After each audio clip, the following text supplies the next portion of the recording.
রাসূল করিম সাল্লাল্লাহু আলাইহি সাল্লাম এই মানুষগুলোকে দেখলেন এবং তাদের বিকট চিৎকারকে শুনলেন। শোনার পরে জিবরিলকে জিজ্ঞেস করে বলছেন, হে জিবরিল, এই লোকগুলো কেমন সাজা কেন দেওয়া হয়েছে, অপরাধটা কি আছে? তখন হযরতে জিবরিল আলাইহিস সালাতু ওয়াস সালাম বললেন, এই লোকগুলো হলো সেই লোকগুলো যে লোকগুলোর বাড়ি ছিল শামসিতে, এই লোকগুলোর বাড়ি ছিল ভগবানপুরে, এই লোকগুলোর বাড়ি ছিল পিণ্ডলতলাতে, এই লোকগুলোর বাড়ি ছিল ওই গঙ্গা দেবীতে। এই এলাকার মুসলমান যাদের আশে আর পাশে আলেমে ভর্তি ছিল, সেই সমস্ত মানুষগুলোর ভিতরে এমন একগুলো মানুষ ছিল যারা দিনের বেলায় বিসমিল্লাহ হোটেলকে আবাদ করেছে শামসির, যারা দিনের বেলায় নিজের বাড়িওয়ালিকে চোখ রাঙানি দিয়ে বলেছে, খবরদার তুই যদি আওয়াজ করিস তো তোর থোতটাকে ভেঙে দিব, আমি বলছি খানা এনে দে। বাড়িওয়ালি স্বামীর ভয়ে ঘরের ভেতরে তাকে দিনের বেলায় খানা এনে দিয়েছে, চপচপ করে খানা খেয়েছে, রোজা রাখেনি। তো যারা রমজান মাসকে উপেক্ষা করেছে, রোজা রাখেনি, এই মানুষগুলো ওই মানুষগুলোই এদেরকে উল্টা করে আল্লাহ রাব্বুল আলামিন ঝুলিয়ে রেখেছেন। আর অতদিন পর্যন্ত ঝুলিয়ে রাখবেন যতদিন পর্যন্ত তাদের কাফারা না হয়ে যায়। আচ্ছা, এত রকমের যে আযাব বলছি, তো মায়েরাই কেউ জবাব দিক আর ভাইরাই কেউ জবাব দিক, কোনটা শাস্তি আপনাকে একটু আরাম লাগলো? চলবে কোনো একটা? চলবে না একটাও না? তাহলে হাইল কাটা দিস, হাইল কাটা নিয়ে এলেন। আবু তালেব রসুলকে পালা পোষা করেছেন 47 বছর। আবু তালেব মুমিন নয়, কাফের হয়ে মরেছে। রসুলকে দেখাশোনা করেছেন 6 বছরের বালক থেকে শুরু করে কত বছর বললাম? 47 বছর পর্যন্ত রসুলের পৃষ্ঠপোষকতা করে গেছে কে? আবু তালেব।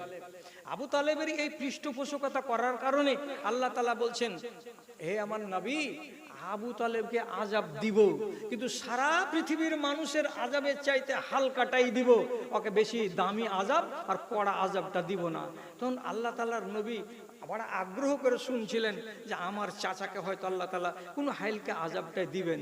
কি আযাব দিবেন মনে মনে ভাবছেন। তো বলছে যে রোদ্রে খাড়া করে রাখবেন 12 মাস, থাকো রোদে খাড়া থাকো। তাও তো হয়, কিন্তু আল্লাহ তাআলা কি হুকুম দিলেন রাসূলুল্লাহকে? বলছেন, ইন্না আহওয়ানাল আযাবে ইয়াউমাল কিয়ামাতে আযাবা আবা তালিবিন ওয়া হুয়া মুনতাইলুন বিন আলাইহি। কিয়ামতের দিন আল্লাহ রাব্বুল আলামিন নবীজির চাচা আবু তালেবকে সারা পৃথিবীর মানুষের থেকে হালকা দরের আযাবটা দেবেন। হালকা দরের আযাবটা কি?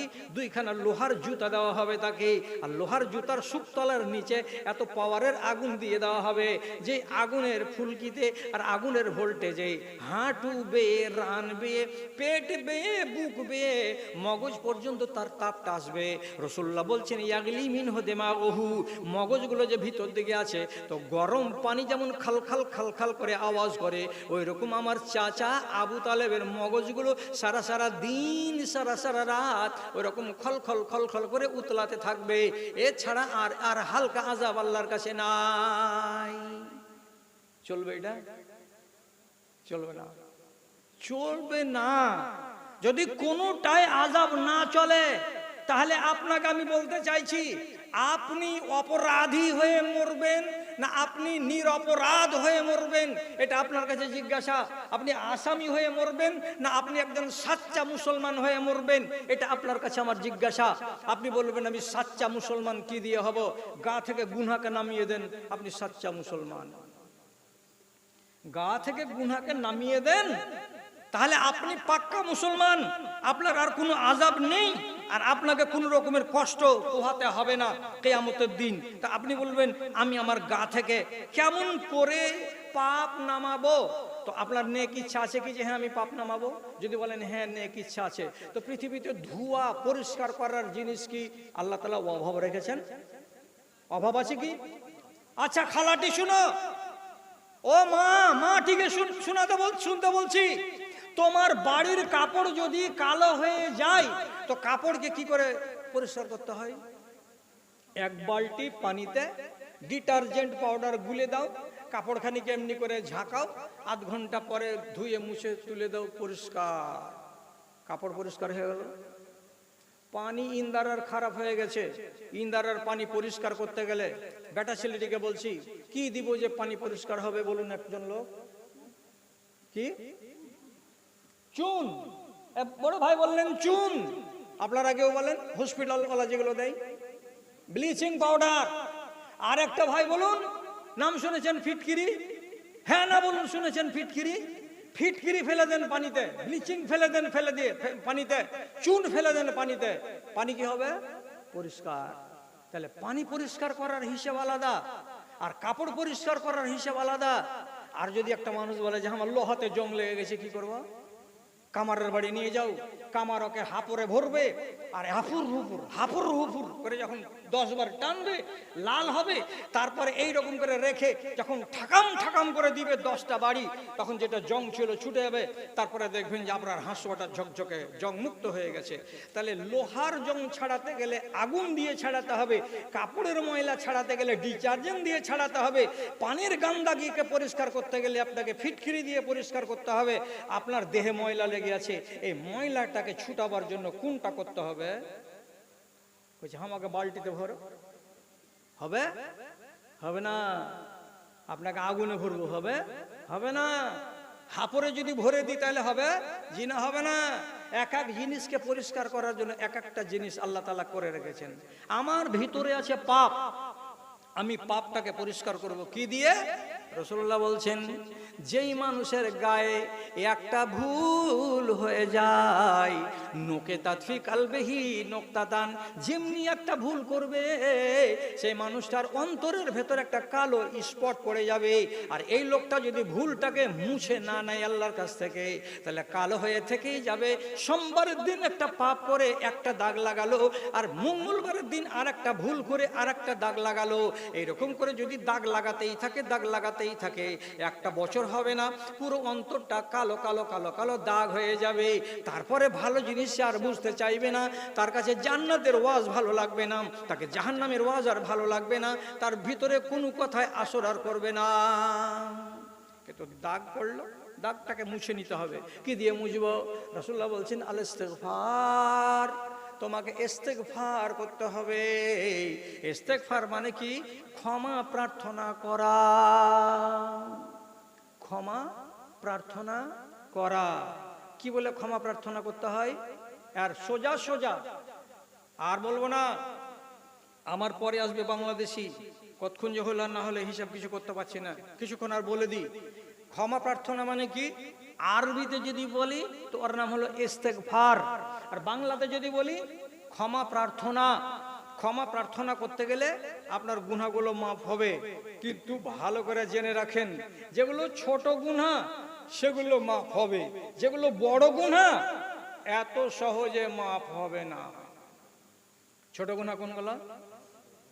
গলতে বসে আছেন, সামন দিয়ে কার বেটি চলে যাচ্ছে, ওকে দেখে আছেন তো দেখে আছেন, চোখের পলকও মারেন না, এটা কোন গুনাহ?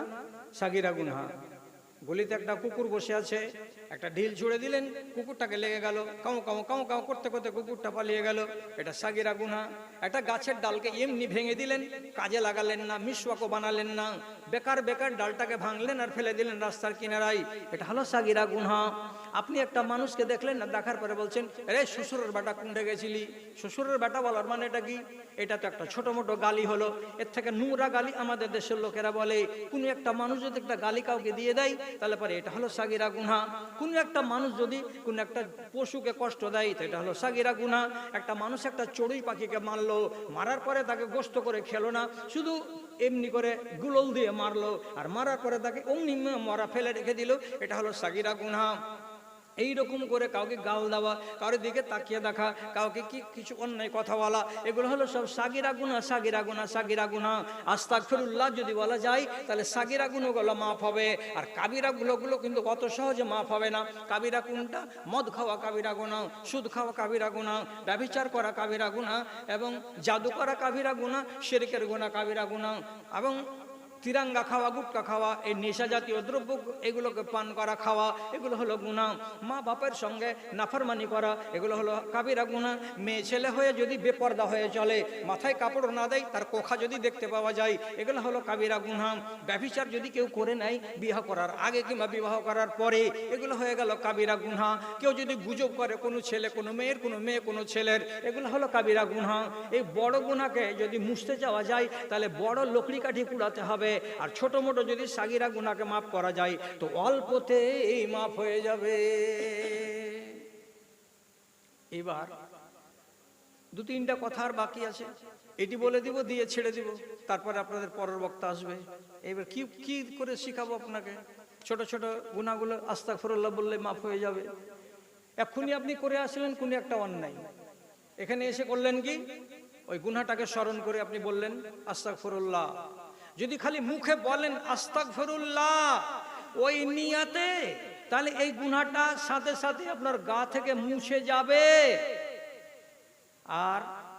আর একটা খুশির খবর বলবো, আপনি যদি কোনো একটা গুনাহ করেন তো আল্লাহ তাআলা বাম দিকের ফেরেশতাকে বলেছেন 6 ঘন্টা কোনো আমার বান্দার পাপকে খাতাতে তুলতে পাবে না। কয় ঘন্টা? কয় ঘন্টা? 6 ঘন্টা খাতাতে তুলতে পাওয়া যাবে না।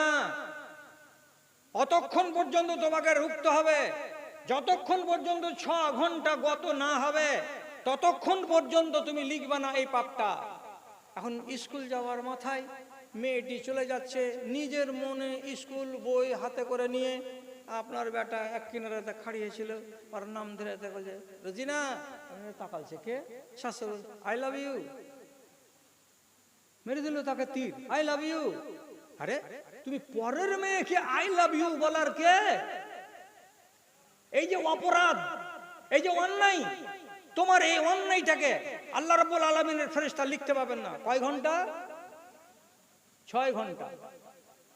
অতক্ষণ পর্যন্ত আল্লাহ তাআলা বলছেন ইন্তজার করো। এই ছেলেটার যদি বিবেকে কুলিয়ে যায়, কেন বললাম পরের বেটিকে আই লাভ ইউ, এটা তো অন্যায়।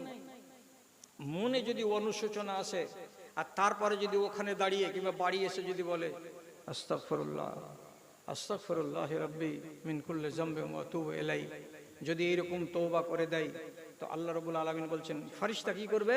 পাপটাকে না তার হাত থেকে জমিনে ফেলে দেবে, খাতাটা ফাঁকা থেকে যাবে। আর 6 ঘন্টা যদি পার হয়ে যায় ওই পাপটাকে লিখে দেওয়া যাবে।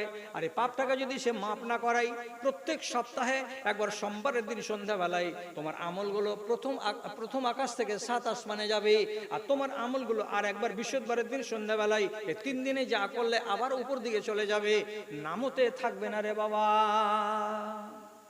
তাহলে এত সুযোগ আমার হাতে আছে, আর সুযোগগুলোকে যদি আপনি কাজে না লাগান তাহলে কাকে ওয়াজ শোনাবো? আর ওয়াজ শুনিয়ে লাভটা কি হবে? এত ওয়াজ করছি, আল্লাহর কসম দিয়ে বলছি ভাইজানেরা, ওয়াজ করে লাভ দেখতে পাই না জি ভাই। যত ওয়াজ করছি তত নামোর দিকে নেমেই চলে যাচ্ছে আমার জাত ভাইয়েরা। আক্ষেপের সুরে বলি মাঝে মাঝে, বলবো কারে শুনবে কে রে, বলবো কারে শুনবে কে রে, আছে কাহার জিন্দা প্রাণ, দেহ খানি মরে গেছে, খাড়ো আছে দুটো কান, খাড়ো আছে দুটো কান, কিচ্ছু বেঁচে নাই, কিচ্ছু বেঁচে নাই। এই মোবাইলে আর এই অ্যান্ড্রয়েডে দুনিয়াটাকে যা ছিল বেঁচে হাঁড়ি চাঁচা করে চেঁচে চুচে ইমানের সাতিয়া নাশ করে রেখে দিয়েছে।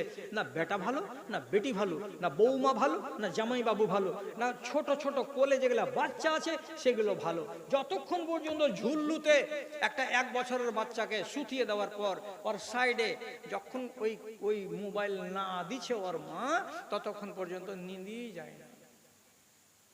এগুলো আপনার বেটা বেটাকে হয় না? আমি কি করবো, একদিকে লুকাবার কথা, তো আমারও তো বাড়তে পতিন আছে জি, ঘুমাই না।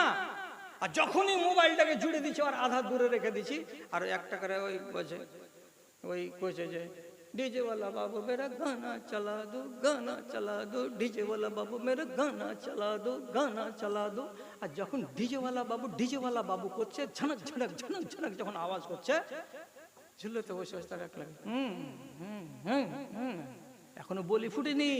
আর এরকম বাচ্চা এখনকার জামানাতে যা পয়দা হচ্ছে, মা আর বাপ যে হালাতে জন্ম দিচ্ছে ওই হালাত নিয়ে বাচ্চাটা দুনিয়াতে এসে ওইরকম কাজ করছে। 1 বছরের ছেলে হয় না, এত বড়খান প্লাস্টিকের ব্যাট দিতে হচ্ছে ওকে, আর ওই ব্যাট আর একটা বল নিয়ে খাড়াই চেয়ারকে ঠাটাইছে, খাড়াই টেবিলকে ঠাটাইছে, খাড়াই বাসনকে ঠাটাইছে। কি করছিস রে? বলছে সেঞ্চুরি করছি গে মা। জমানা কতটা নিচে নেমেছে, মানুষ খারাপ হয়ে গেল। ওয়াজ করে মানুষকে আর কাবু করতে পারা যাচ্ছে না। ওয়াজ শুনছে কিন্তু কাজে লাগাতে চাইছে না মানুষেরা। ভাইজি আপনার ইমান কতখানি আছে? একটা লোকের কথা বলবো, শুনবেন? লম্বা করে না, কলিমুদ্দিন একটা চিরকট দিও আমাকে, যেমনি টাইম হয়ে যাবে। আবু বকর সিদ্দিক রাদিয়াল্লাহু তাআলা আনহু আবু বকর সিদ্দিক রাদিয়াল্লাহু তাআলা আনহু তিনি হলেন প্রথম খলিফা। যখন মরণ কাছে এলো তখন তিনি নিজের বেটি আয়েশাকে ডেকে বলছেন, বেটি রে, এই যে দেখো দুধ খাওয়ার জন্য একটা পাথরের বাসন আমাকে এই পাবলিকের কোষাগার থেকে দেওয়া হয়েছিল। কেন? আমি হলাম রাষ্ট্রের প্রধান, আমার বাড়িতে এই পিয়ালাটা ছাড়া পানি পান করার আর কোনো বাসন ছিল না। তারপরে বেটি শোনো রে, আমাকে দেওয়া হয়েছিল একটা গোলাম, যে গোলামটা আমার সেবা করবে, খিদমত করবে, তার জন্য এই গোলামটা আমার সামনে আছে। আর তারপরে বেটিকে ডেকে বলছে, বেটি রে আমার, এই দেখো আমার কাছে একটা বড় আবা মানে কি পার এখান থেকে শুরু করে গলা পর্যন্ত লম্বা একটা চোগা আলখাল্লা ছিল। এটা আমাকে কে দিয়েছিল? তো বাইতুল মাল থেকে দিয়েছিল। আমি আজকে মরে যাব, মরার টাইম আমার চলে এসেছে, তার জন্য আমি তোমাকে বলছি তুমি আমার হুঁশিয়ার বেটি। বেটিরে আমার আয়েশা, শোনো রে, এই গোলামটাকে এবং আমার এই দুধ পান করা বাসনটাকে এবং আমার এই আলখাল্লাটাকে, তিনখানা জিনিসকে সাথে করে নাও। আর নেওয়ার পরে খাত্তাবের বেটা অর্থাৎ উমর রাদিয়াল্লাহু তাআলা আনহুর বাড়িতে দিয়ে চলে এসো। এগুলো ব্যবহার করার আমার হক নাই রে মা। কেন? যে আমি এখন খলিফাতুল মুসলিমিন নই, আমার মরণ চলে এসেছে।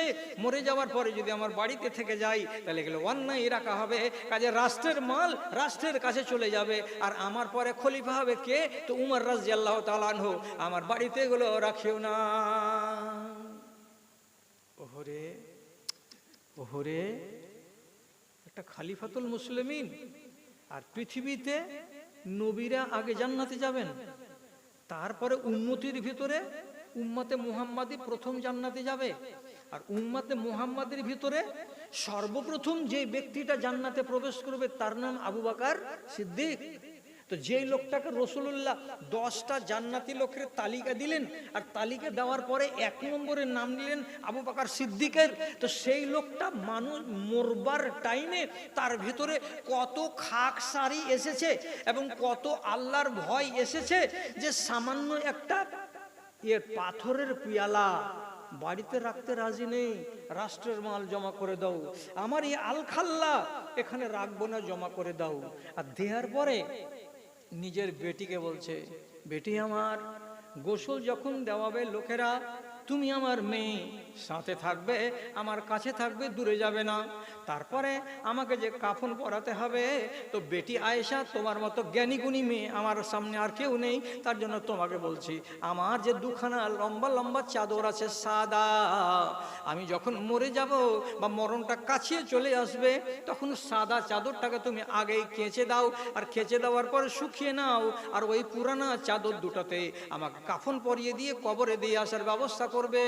আর এটাই হলো আমার শেষ পোশাক। মা আয়েশা বলছেন, আব্বাজান, আপনি তো মুসলমানদের খলিফা, আপনি তো সারা ইসলামী জাহানের নেতা, আপনার মতো মানুষটাকে দুখানা চাদরে কিসের জন্য কবরে দেব? আপনার মতো মানুষটাকে পুরানা চাদরে কেন কবরে দেব? আপনার জন্য নতুন কি কাপড় এদেশে পাওয়া যায় না? তখন আবু বকর সিদ্দিক বলেছিলেন কাঁদতে কাঁদতে, বেটিরে আমার, ইন্নাল জাদিদা আহাক্কু বিহি আল আহিয়া, যারা বেঁচে আছে তারাই নতুন নতুন কাপড়গুলো পরবে, এটা ওদের হক। আমি মরে যাব, মরা মানুষ, আমি নতুন কাপড় পরতে কেন যাব? আমাকে মরা কাপড়েই কাফন পরিয়ে দিও। একটা জান্নাতি মানুষ মরতে যাচ্ছে, তার ভিতরে খাকসারি কতখানি, আল্লাহ যেন আমাকে এটার জন্য ধরে না নেন। তোমার বাড়িতে আলখাল্লা থাকলো কেন? তোমার বাড়িতে গোলাম থাকলো কেন? এটা তো সরকারের মাল। এত বড়টা ইমানদার মানুষ, এত বড়টা দিনদার মানুষ, আর উম্মতে মুহাম্মাদির সর্বশ্রেষ্ঠ মানুষ, আর সেই মানুষটা যদি মরবার কালে এমন খাকসারি করে, তাহলে আমি আর আপনি কতখানি ইমানদার লোক গো ভাই। ভালো করে শুনে, ইবনে আবি মুলাইকা এক সাহাবী, উনি বলছেন রাসূলুল্লাহর ইন্তেকালের পর আমি রোজ কি করতাম, আম্মা আয়েশার বাড়ির গোড়া দিয়ে আমি গত হইতাম। কেন গত হইতাম? মনে মনে ভাবতাম মা আয়েশার সাথে যদি দেখা হয় তো হয়তো উনি কিছু শিখাবেন, আর না হয় আমার মনে কোনো প্রশ্ন আছে তো আমি উনার কাছ থেকে শিখে নিব। এই উদ্দেশ্যে আমি আম্মা আয়েশার বাড়ির গোড়া দিয়ে, ঘরের গোড়া দিয়ে আমি যেতাম। একদিন আমি ফজরের নামাজের পর মা আয়েশার কামরার গোড়া দিয়ে যাচ্ছি, তো দাঁড়ালাম। তো যখন ওইখানে আমি দাঁড়ালাম তো আম্মা আয়েশা আয়াত পড়ছেন কোরআন মাজিদের। কি পড়ছেন? ফামান্নাল্লাহু আলাইনা ওয়া ওয়াকানা মিন আযাবিস সুমুম। তার মানে কি? আল্লাহ রাব্বুল আলামিন আমাদের উপরে দয়া করেছেন এবং দয়া করে আমাদেরকে জ্বলন্ত আগুন থেকে বাঁচিয়ে নিয়েছেন। এর মানে আমরা ঈমান আনতে পেরেছি এবং আমরা আল্লাহ তাআলাকে চিনতে পেরেছি। এটা আল্লাহর বিশেষ দয়া আমার উপরে। ইবনে আবি মুলাইকা বলছেন, এই আয়াতটা আমি দাঁড়িয়ে দাঁড়িয়ে 3 বার শুনলাম, 4 বার শুনলাম, 5 বার শুনলাম। আল্লাহ আমাকে জাহান্নামের আগুন থেকে বাঁচিয়েছেন, আল্লাহ আমাকে জাহান্নামের আগুন থেকে বাঁচিয়ে নেন। এইভাবে যে তিনি বলছেন কোরআনের আয়াতটা, আমি 5 বার 7 বার শোনার পর আর দাঁড়ালাম না, আমি চলে গেলাম কাজে। কাজ শেষ করার পরে যখন ফিরে আসছি তো আবার মনে মনে ভাবছি মা আয়েশার বাড়ির গোড়া দিয়েই যাব, যদি কোনো কথা একটা শুনতে পাওয়া যায়। তো ফিরে এসে যদি আধ ঘন্টা পরে 1 ঘন্টা পরে আসছি তো দেখতে পাচ্ছি আম্মা আয়েশা ওই আয়াতটাকেই পড়ে চলে যাচ্ছেন, ওই আয়াতটাকেই তেলাওয়াত করে চলে যাচ্ছেন। জাহান্নামের আগুন বলে তার মনে কত ভয় আছে, কত ডর আছে যে একই কথা ঘন্টা 1.5 ঘন্টা ধরে বলেই চলে যাচ্ছেন, অন্য কোনো কথা তিনি মনে আনছেন না। অথচ মা আয়েশার ঈমান সম্পর্কে আপনাকে বেশি জ্ঞান দেব না, শুধু এইটুকু কথা বলি, এইটুকুনি কথা বলি। সেটা কথা কি? নাবিজি যেদিন প্রথম রাত মা আয়েশাকে নিজের কামরাতে নিলেন তো মা আয়েশার মুখ থেকে যখন কাপড়টাকে সরালেন, স্ত্রীকে দেখলেন, তো চেহারাখানা দেখা মাত্রই নবীজি বলছেন, আয়েশা তোমার চেহারা তো আমি দেখেছি এর আগে। তো মা আয়েশা বলছেন, জি না, আমি আবু বকরের বেটি, জীবনে সামনে আসেনি আপনার, আপনি আমাকে দেখেননি, কিন্তু আপনাকে আড়াল থেকে আমি 10 বার দেখেছি, 20 বার দেখেছি। আপনি আমার বাপের বাড়ি এসেছেন, আপনাকে পর্দা থেকে আমি দেখেছি, কিন্তু আপনি আমাকে দেখেননি। রাসূলুল্লাহ বলছেন, না তোমাকে দেখেছি, তোমাকে আমি দেখেছি। মা আয়েশা বলছেন দেখেননি, আর রাসূল বলছেন আমি দেখেছি। তাহলে কেমন কথাটা হলো? তখন আম্মা আয়েশা জিজ্ঞেস করে বলছেন, আপনি আমাকে দেখলেন কবে? কবে বলেন তো? তখন নবীজি বলছেন, আমি একদিন মক্কার জীবনে কাবার পার্শ্বে সেহানে বসেছিলাম, এমন সময় আমার কাছে জিবরিল আমিন এলেন। রেশমের লাল কাপড়ের ভেতর থেকে গিরা খুলে খুলে খুলে খুলে একটা এত বড়খানা পোস্টকার্ডের সমান কাগজ বের করে দিল। কাগজখানাকে যখন আমি এমনি করে হাতে করে ধরলাম তো হাতে করতে মাত্রই কাগজে দেখতে পাচ্ছি এতে কি আছে? এটা একটা সুন্দরী ধপধপে সাদা যুবতী মেয়ে ছেলের ছবি ছাপানো আছে। আমি তখন ওই মহিলার ছবিটাকে দেখলাম, আর দেখার পরে আমি জিবরিল আমিনকে জিজ্ঞেস করে বলছি, এই যে কার্ডে ছবিটা দেখতে পাচ্ছি মেয়ে ছেলের, এটা আমার হাতে কেন দেওয়া হলো? তখন জিবরিল আমিন আমাকে বলছেন, এটা কে আর কেন আপনার হাতে এলো? হাজিহি জাওজাতুকা ফিদ দুনিয়া ওয়াল আখিরা, এটা আপনার বিবি, এর নাম আছে একটা, নামটা আপনাকে আজকে বললাম না। এটা আপনাকে দুনিয়াতে বিবি হিসাবে দেওয়া হবে একদিন, এবং এটা দুনিয়ার বিবি নয়, এটা আপনার আখিরাতেরও বিবি হবে একদিন। তাহলে আয়েশা রাদিয়াল্লাহু তাআলা আনহা রাসূলুল্লাহর বিবি ছিলেন দুনিয়াতেও, এবং আয়েশা রাদিয়াল্লাহু তাআলা আনহা বিবি ছিলেন নবীজির আখিরাতেও। 2 জামানার আর 2 যুগের স্ত্রীকে তো আয়েশা। তখন আয়েশা বলছেন, আমার ফটো দেখেছেন জিবরিলের হাত থেকে? যে হ্যাঁ আমি দেখেছি, আমাকে জিবরিল দেখিয়েছেন। আজকে তোমাকে সোহাগ রাতে পেয়েছি, চেহারাটাকে মিলাচ্ছি, তো ওই চেহারা, যে চেহারা আমি দেখেছিলাম মক্কাতে বসে বসে কানা কাবার পাশে, তখন আম্মা আয়েশা মুচকি হাসলেন, আর হাসার পরে আনন্দিত হলেন যে আপনার স্ত্রী আমি দুনিয়াতেও আর আপনার স্ত্রী আমি আখেরাতেও। তাহলে যে মেয়ে ছেলেটি এতটুকু সংবাদ পেয়ে গেছে নবীর কাছ থেকে যে এ দুনিয়াতেও বিবি এবং আখেরাতেও রাসূলুল্লাহর বিবি, সে মহিলা হলো জান্নাতি, তাহলে ওই মহিলাটা কেন কাঁদবে, জাহান্নামের আগুনকে বলে কেন ভয় করবে? আপনাকে বিচার দিচ্ছি, আপনি একবার ভাবুন। আর আমার খালাদেরকে বলছি, তোমরা একবার ভাবো যে ওদের সমান এতখানি কপাল কার যে তারপরেও তারা জাহান্নামের আগুনকে বলে ভাবে। আর তোমাদের থেকে তো এমন কেউ শুভ সংবাদ দেয়নি, তো তারপরে কেন তোমাকে হাজারটা ওয়াজ করার পরে তুমি আমার কথা মানো না? তোমার ঈমান কোথায়? মেয়েদের ওয়াজ করতে করতে আমার চুল দাড়ি পেকে গেল।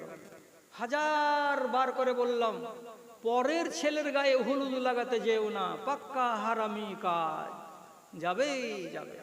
বরযাত্রী জীবনে যেও না, বেটা ছেলেরও বরযাত্রী যাওয়া হারাম, মেয়ে ছেলের যাওয়া তো আরো হারাম। অথচ আপনার এই পিণ্ডলতলা গ্রামে, মহিষপুর গ্রামে যদি কোনো বড় লোকের বাড়িতে বিয়ে লাগে, 25টা যুবতী বেটি ছেলে যাবেই যাবে। তোমাদের কানে কি আল্লাহ রাব্বুল আলামিন সীসা গলিয়ে ভরে দিয়েছে? তোমরা কি বহিরা? তোমাদের অন্তরে কি আল্লাহ রাব্বুল আলামিন সিল মেরে দিয়েছে যে আলেমদের কথা তোমাদের মগজে ঢুকে না, তোমরা কথাগুলোকে মানতে চাও না, আর যেমন ইচ্ছা তেমন করে চলে যাচ্ছ? স্বামীর কিনে দেওয়া শাড়ি বর্তমান জমানার কোনো একটা মেয়ে ছেলেকে পছন্দ হয় না। রাস্তা পেয়ে নিয়েছে সমস্ত মেয়েরা, কি টাকা দাও তুমি বাড়তে বসো, আমি নিজে শাড়ি কিনে চলে আসবো। টাকা নিয়ে নিল স্বামীর কাছ থেকে, আর ড্যাং ড্যাং করে টোটো ধরে চলে গেল কসমো বাজারে গিয়ে এটা লাটছে আর ওটা নাড়ছে, 72টা বেটা ছেলের ভিড়ে, আর তারপরে বাজার করে চলে আসছে। তোমার কাপড়খানা তুমি দেখবে না, তোমার স্বামী দেখবে। স্বামীকে যদি তুমি ভাঁড় বানিয়ে বাড়িতে বসিয়ে রেখে দাও, আর তোমার বাজার যদি তুমি বাজার গিয়ে করে নিয়ে আসো, তাহলে তোমার মতো স্বামীকে হাদিসে বলেছে এটা হলো দাইয়ুস। আর দাইয়ুস মানুষ জাহান্নামে যাবে, আর ওর স্ত্রী হলো বেহায়া নারী, বেহায়া নারীকে জাহান্নামে যেতে হবে। তোমাদের কি ওয়াজ শুনে কান ঘামে না? কেন এই কাজ করছো? হাজার বার করে বললাম, আমার এই ক্যাসেটগুলো এই মিডিয়াতে আর ইউটিউবের ভিতরে হাজার হাজারটা ইউটিউবে ওয়াজে পাওয়া যাবে। পালিয়ে বিয়ে করা হারাম, পালিয়ে বিয়ে করা হারাম। কিন্তু হাজার বার ওয়াজ করার পরেও মহিষপুরের আর শামসির আর ধানগাড়া বিশনপুরের মহিলারা পালিয়ে বিয়ে করা বন্ধ করেছে? করেনি, করবে না এরা বন্ধ। কেন করবে না? যত দিন যাবে তত মুসলমানদের ঈমান নিচু দিকে নামবে। কেন নিচু দিকে নামবে? কিয়ামতের আগে দুনিয়াতে ঈমান থাকবে না, কাফেরের উপরে কিয়ামত কায়েম হবে, মুসলমানের উপরে কিয়ামত কায়েম হবে না। তো দুনিয়াতে আল্লাহ তাআলা মুসলমান রাখবেন না। আস্তে আস্তে আস্তে আস্তে একবার নামাজ যাবে, একবার রোজা যাবে, একবার যাকাত যাবে, একবার হজ যাবে, একবার আমানত যাবে, একবার পর্দা যাবে, একবার দিনদারি যাবে, একবার মা বাবার সেবা যাবে। এই করতে করতে করতে করতে সব উঠে যাবে। আর উঠে যেতে যেতে যেতে যেতে গিয়ে যখন দেখা যাবে যে মানুষের ভেতরে কলেমা নাই, লা ইলাহা ইল্লাল্লাহ নাই, সুবহানাল্লাহ নাই, আলহামদুলিল্লাহ নাই, তখন কিয়ামত কায়েম হবে। তো কিয়ামত কাছে আসছে, তার লক্ষণ হলো এটাই যে হাজার বার ওয়াজ করার পরেও মানুষেরা হেদায়েতের কথা শুনে না। কণ্ঠই আমার ক্ষীণ হয়ে এলো, কণ্ঠই আমার ক্ষীণ হয়ে এলো, অবশ হইল পা, শত হাঁক দিলেও অচেতন জাতি, কেউ চেতন হইল না রে, কেউ চেতন হইল না। কি করা যাবে? আজকের মতো শেষ কথা, আজকের মতো শেষ কথা। ভাইজানেরা, ভাইজানেরা, ইস্তিগফার কথা বলছিলাম, 500 টাকা মসজিদের নামে। এ গ্রামে বাড়ি মহেশপুর, ঠিক আছে আলহামদুলিল্লাহ। আমি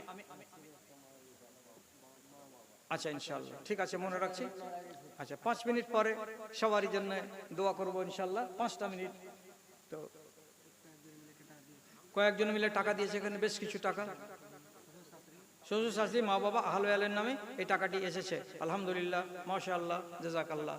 তো বাবা ধনেরা, ইস্তেগফার যদি বড়টা করেন তো কাবিরা গুনাহ মাফ হয়ে যাবে। যেটা বড়, যেটা বড় বড় বড় ইস্তেগফার শিখাচ্ছি। এই পিণ্ডলতলার গাঁখাটার নাম কি? মহেশপুর। মহেশপুরের খালাটি কার মুখস্থ আছে? তুমি 10টা মেয়ে ছেলেকে শিখিয়ে দিও দুয়াটা, ওর পাপ যেন ঘাট থেকে নেমে যায়। আর রমজান মাসেই নামাতে হবে পাপ ঘাট থেকে। কি বলছি? সব থেকে ভালো যেটা দোয়া, আস্তাগফিরুল্লাহাল্লাযী লা ইলাহা ইল্লা হুয়াল হাইয়ুল কাইয়্যুম ওয়া আতুবু ইলাইহি। শুনলেন? যার জানা আছে সে, যার জানে না তাকে শিখিয়ে দেবে। আর একটা দোয়া শিখিয়ে দিচ্ছি, গায়ে এক টুকরো ময়লা থাকবে না। সেটা কি? আল্লাহুম্মা গফিরলি মা কদ্দামত ওয়া মা আখারত ওয়া মা আসরারত ওয়া মা আলানত ওয়া মা আসরাফত ওয়া আনতা আলামু বিহি মিন্নি আনতাল মুকদ্দিমু ওয়া আনতাল মুআখিরু ওয়া আনতা আলা কুল্লি শাইইন কাদির। যদি দোয়াগুলা করেন তাহলে ইনশাআল্লাহ ঘাট থেকে পাপ নেমে যাবে। রমজান মাসে এই সুযোগটা, অন্যান্য মাসে আপনি এই সুযোগটা পাবেন না। তার জন্য শেষবারের মতো বললাম, আমার টাইম হতে চললো আর মাত্র 5 মিনিট আছে, তাহলে 1.5 ঘন্টা পুরা হয়ে যাবে। এই 5 মিনিটের ভেতরে এবার আপনাদের মতো মানুষকে ডাকছি। এত বড় মসজিদ আপনারা কায়েম করেছেন, পরের সাহায্য নেননি, তার জন্য আপনাকে মুবারকবাদ জানাচ্ছি, 7 বার করে ধন্যবাদ জানাচ্ছি। আপনাদের মতো ভাইগুলোকে আল্লাহর ওয়াস্তে একটু এগিয়ে আসুন। 1 বস্তা করে সিমেন্ট অর্থাৎ 420 টাকা